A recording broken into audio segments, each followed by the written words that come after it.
Paseos por la historia, con Jorge Iglesias.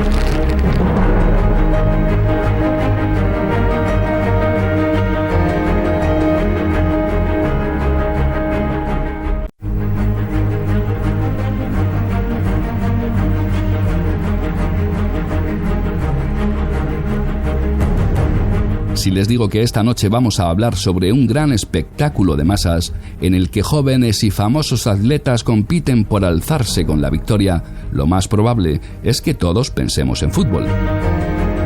Pero si les digo que en esta competición el perdedor tiene grandes posibilidades de terminar perdiendo hasta la vida, no parece que Cristiano Ronaldo ni Messi encajen mucho en este perfil. Aunque les puedo asegurar que estos contendientes conseguían fascinar a su público incluso más que estos dos futbolistas. Recorran conmigo un paseo por la historia y bajemos hasta la arena para conocer a los más aclamados guerreros de la antigua Roma, los gladiadores.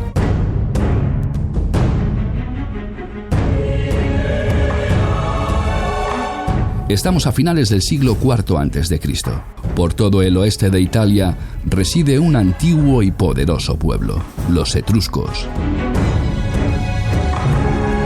Es cierto que ya en este siglo se encuentran en clara decadencia.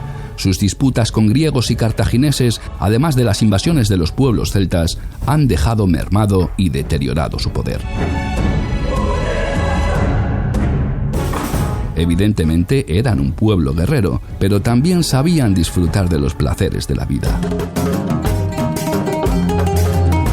Famosos eran sus fastuosos espectáculos donde no faltaban las fieras amaestradas, malabaristas, equilibristas, su música, sus danzas y sus luchas de gladiadores.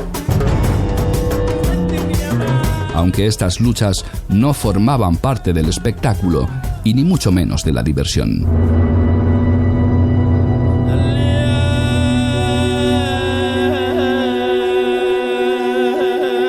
Estas se realizaban en un entorno bastante más íntimo y menos festivo. De hecho, se trataba de un ritual funerario en honor de sus guerreros caídos en la batalla. Una ceremonia con la que despedir a los hombres que habían dado su vida por el pueblo. Una forma de despedir a sus muertos que fue adoptada por los romanos e incorporándose a su tradición funeraria. Estos llamados hombres funerarios serían la semilla de lo que tiempo después conoceríamos como gladiadores.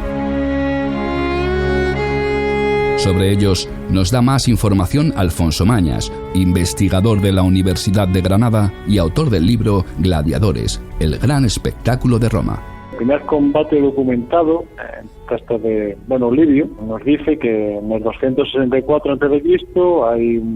muere un personaje importante de la sociedad romana y ya sus hijos celebran combate de gladiadores para honrar al difunto. Eso nos hace pensar que, evidentemente no surge una costumbre de un día para otro, sino que si ya aparece en un personaje de la alta sociedad sería una costumbre que ya vendría de largo.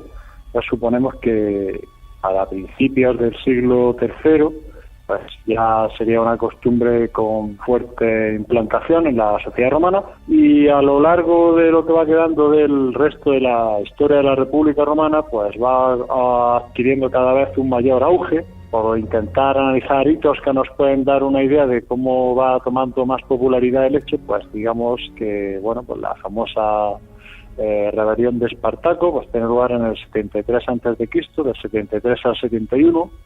En ese momento pues ya existía el Ludus de Capua, la escuela de gladiadores de Capua, que era muy importante, o sea que evidentemente si existía ya una escuela o un centro de formación de gladiadores era porque había una demanda grande de esos luchadores. Así que podemos considerar ya que en el siglo I a.C. pues ya era de gran importancia y ciertamente pues como podemos considerarlo que en todo su esplendor. Con el paso de los años, esta costumbre ha cambiado. Su anterior finalidad de respeto y honra poco a poco se convierte en lo que hoy conocemos, el gran espectáculo de Roma. Hasta finales del siglo II a.C., estos espectáculos de gladiadores eran financiados por ricos comerciantes y patricios. Unos juegos que van ganando en popularidad. Todos quieren ir a ver los combates. Es tal la afluencia de espectadores que los poderes públicos deciden potenciarlos y hacerlos gratuitos. Esta novedosa forma de diversión va extendiéndose por todos los territorios conquistados por los romanos y se van convirtiendo en cada vez más numerosos y espectaculares.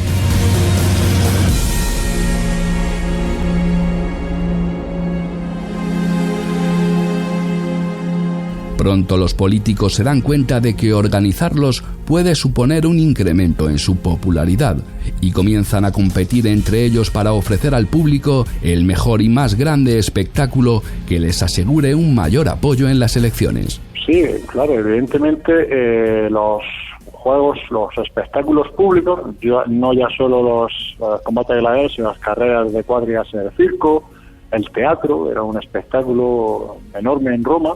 Pues eran elementos que utilizaba, primero en la República, las distintas cónsules y políticos que se presentaban a los cargos. Julio César, para ganarse el favor del pueblo en las distintas votaciones a las que se presentaba, pues utilizaba todos esos espectáculos, entre ellos los combates de gladiadores.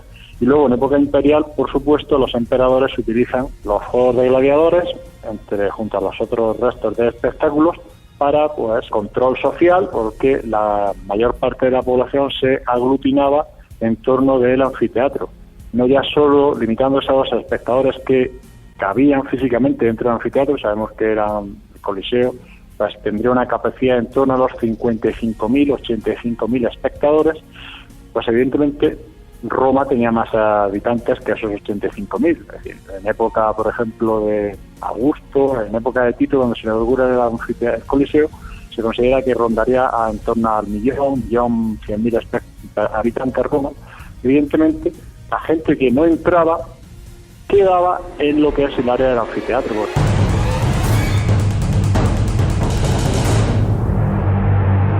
Como resulta evidente, cada vez se necesitan más actores para este gran espectáculo, más gladiadores a los que ver combatir. Pero, ¿de dónde salían estos combatientes? ¿Eran hombres obligados o cualquiera podía presentarse voluntariamente a luchar en la arena? Pues había tres canteras fundamentalmente. La primera eran los esclavos, la segunda eran los prisioneros de guerra y luego sabemos que habían también voluntarios.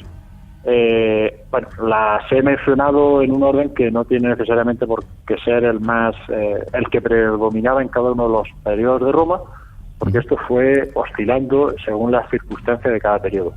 Lo resumo muy brevemente. Al principio, durante los últimos años de la República Romana, Roma realiza guerras frecuentemente, es decir, existe una gran cantidad de prisioneros de guerra que llegan a Roma. Pues imaginemos cuando César va a las Galias, pues todos los prisioneros de guerra que llegan, a Galia, Hispania, las incursiones por Germania, pues todas esas, el crecimiento rapidísimo que tiene la República Romana redunda en una gran llegada de prisioneros de guerra a Roma.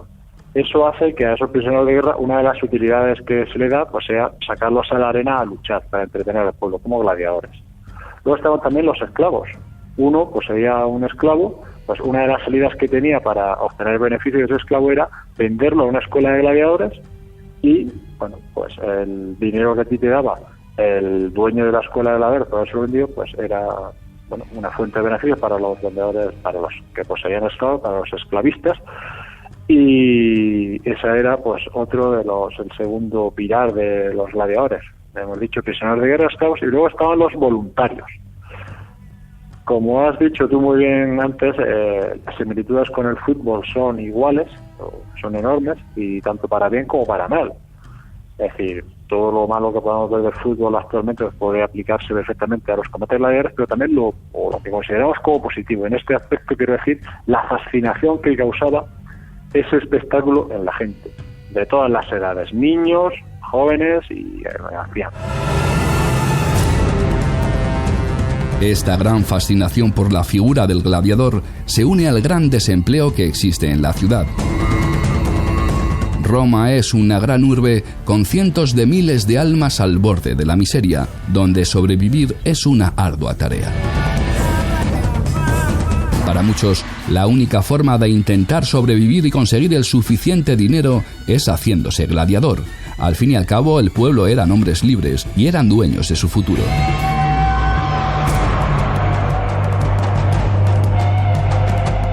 No hará falta mucho tiempo para que la figura del gladiador sea casi venerada. Las gentes no hablan de otra cosa que de esas intensas luchas y de esos fabulosos hombres, sus movimientos, sus tácticas, sus armas y su sangre. La sangre, algo que enloquece al gran público. En los grandes anfiteatros levantados por todo el imperio se agolpan miles de almas para disfrutar de estos bravos competidores. Es tal la fama y el prestigio que consiguen que incluso los altos cargos públicos quieren disfrutar de las mieles del éxito, de ser uno de esos elegidos que desde la arena haga enfervorecer a los asistentes y sentirse, por un momento, un aclamado y furioso gladiador.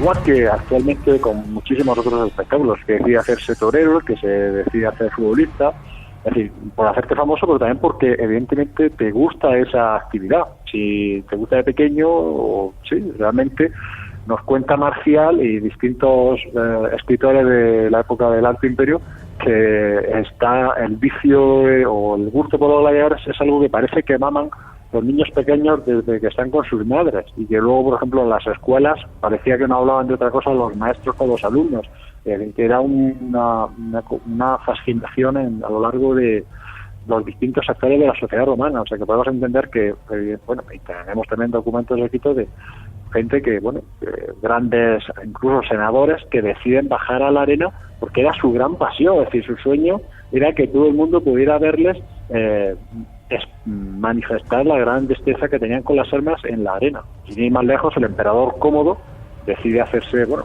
baja a la arena y lucha como gladiador. Bueno, el emperador Cómodo evidentemente no llegaron nunca a matarlo en combate y evidentemente nunca perdió un combate ni nunca se le condenó a... siempre ganaba.